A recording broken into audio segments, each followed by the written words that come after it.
Well, welcome back to part 2. Where we left off, I had just introduced you to the three characters, the Professor, Gunny, and Johnny and the Neurons, each representing different parts of the brain. And what I'd like to do is to now describe a scenario of an actual set of circumstances that happened to a police officer during a traffic stop. Now, although I've made up the conversation between the characters, what I'm trying to show is how they may have interacted with each other in his brain during this threatening situation. So to set the stage, an officer pulls over an SUV with tinted windows, with what appears to be a single male occupant on the highway. Now, as the officer is about to get out of his car, here's the conversation between the characters. Well, another routine traffic stop. Wonder what excuse this idiot's going to give for missing that turn. And he's probably DUI. Gosh, it'll be another several hours to process this jerk. Hey, dipweed! You better watch yourself! This guy could be a bank robber or a terrorist! Oh, there you go again, always overreacting. Remember what the sergeant said last week at roll call about behavior profiling? Screw that! This guy looks suspicious! You better be ready! Oh, gosh darn, I'm hungry, and this idiot's going to make me late getting home again. And my wife's really going to be upset. Oh, did I fix that leak in the sink? I sure hope the kids got their homework done. Did you see that? The guy adjusted his side view mirror to see what you're doing! Oh, I saw it, but so what? Say, Johnny, what do you think about this? It's strange. A different behavior than what we've seen before. Don't know quite what it means. It means this guy's a threat! He's watching you! Oh, I don't think we need to be so overexcited to pull our gun. We don't want to get our butt chewed out for being too aggressive. Bullshit! Pull your gun, you dumbass! Now, as the officer approaches the driver's window, he asks the subject if he's been drinking, and the subject says, plenty. Did you hear that? That's not a normal reaction. Something's wrong. Oh, he's just being a wise guy. Well, with that, the subject pulls a gun, and he fires the first round, which misfires. The second round discharges, but the officer had jumped back, and he's not hit. Now, Gunny has fired his secret weapon, 245s loaded with several chemicals, one being adrenaline. And he fires and doses the system, knocking out the professor, and the officer instinctively pulls his gun. And now Gunny is in complete control.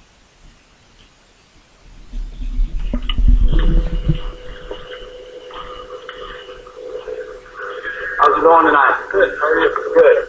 Hey, the reason why I pulled you over, that was a turn-only lane and you drove through that red light. Actually, that was the street lane. The turn-only lane. Okay. Yeah, I was right behind you. I know which lane you were in. Sorry, sir. How much do you have to drink tonight? Plenty. How much? Oh, shit.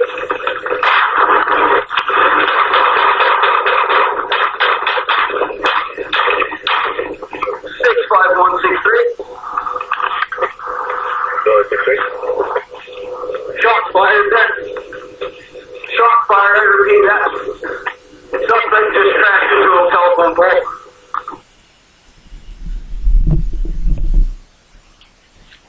Now, do you think that he was listening to his instincts? And what do you think happened here? Well, what I think happened is that he was listening to his instinct, but the professor was overruling him. He did, in fact, in his debriefing afterwards, talk about seeing the subject move the side view mirror, which was his first clue. And then he thought it was strange when he said, plenty. That's not a normal reaction. But the professor could not articulate what the threat was. And the officer, too, may have been worried about getting his butt chewed for profiling or for being overly aggressive. So he didn't pull his gun, and he was not readily prepared. Now, fortunately, the subject misfired, but had that first round gone off, The officer could have been killed or certainly seriously injured. He did a masterful job, though. Once the drill sergeant took over, and it's probably one of the best examples of the fight-flight response kicking in, and that officer having been trained to pull his weapon and fire. So, the moral of the story is when the drill sergeant starts giving the signals, that's the time to listen and be prepared. Now, this is not to say that instinct can never be wrong. For example, you're walking in the woods. There's a piece of rope laying on the ground. Instinct kicks in, you see it, believes it's a snake, and you jump away, only to find that it's a piece of rope. But we must pay attention and come to the ready. Now, there's a fine line between this observing, orienting, deciding, and acting. It's between the decide and act part, making that decision. This is where issues come about. We're going to talk about that a little bit when we get into the OODA loop. Okay, now let's talk about rapid recognition. Here is where we're training the brain now to more effectively develop these skills to better observe and interpret the signals that we're getting. So when I developed rapid recognition, I used a scientific methodology that was actually first recognized by the United States Air Force in training of pilots to recognize friendly versus enemy aircraft. Now, the way it works is by showing images in microseconds. The brain is going to try and go after the neurons to adapt and actually build these newer and stronger connections. So what I've done is used a very specialized program to produce a DVD that is law enforcement and security contextual that will show images in microseconds. And I want to thank Apple Computer for the tremendous expertise and guidance that they gave me in helping me produce this. Now, when you begin to trust your ability to interpret the images, you will develop a better trust in your instincts. But let me warn you, as you try to get these images, you may become very frustrated. And you will want to get the right answers, because that's the way we've been taught to learn in the past. We want the instant reward of getting the right answer. But with rapid recognition, it doesn't work that way, at least initially. Remember, you're training a different part of the brain. Now, at this point, most of you are going to have difficulty seeing the images at faster speed, and that's the idea. What has to occur is for Johnny and his crew to begin to develop the connections to be able to see them. What I call the aha, or moment of truth, is when rapid recognition allows you to get the correct answer, and you don't know where in the world it came from. Now, what this means is you're no longer depending on your professor to interpret what you saw, but you're allowing Gunny and Johnny to give you the correct answers instantly. So now I'm going to give you a try at some rapid recognition exercises. And the first I call this weapon versus object. So have your pen and pencil or paper ready, and number the paper 1 through 10. Now I'm going to show you a slide that says ready, and shortly thereafter a person holding an object. Now you will have 1/4 of a second to get the image, and the second 5 are going to be shown at 1/10 of a second, which is fast as the internet will allow. Now on the DVD that I use in my training program, we're showing images at 1/100th of a second. Okay, let's begin.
Okay, now if you found this difficult, that's good, because with practice you can easily increase your rapid recognition skills. Now remember, it's important to try and see exactly what it was the subject is holding. This way you improve your accuracy and you're sure that you're grabbing the correct image. Now if you found it easy, that's okay too, because you can train your brain to move even more rapidly than what you're at right now. Now the next set of exercises are actual license plates. Now here the idea is to be able to grab the entire plate at one glance. Now we've all trained ourselves to read from left to right in what's called a Z pattern. And when you see the image of the license plate, your brain will want to interpret the letters or numbers because they have no meaning without interpretation. You just see the symbols. So what we're trying to achieve here is to be able to grab the whole image at high speed and retrieve it. Now because of this, it is with numbers that you can really see if you're getting rapid recognition. So I use them very frequently in the RRT exercises. Now as an aside, this can also help you with being able to read faster.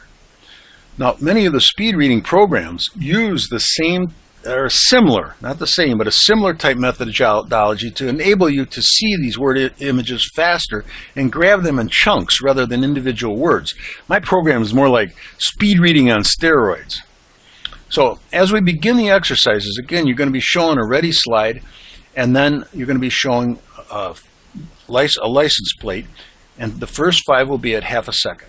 The next 5 will be at a quarter of a second. Now again, this is slow compared to what you can achieve, but try and get as much of the plate as you can. And also try to trust your brain just to write down what you think you saw, even if you don't feel you saw it. Just write down any numbers that come to you. And with practice, you're going to begin to write down numbers and start to trust yourself when you see that you're right. Now that may sound crazy, but believe me, it works. Remember, your mental professor is going to go nuts trying to make sense of all this. Okay, let's come to the ready.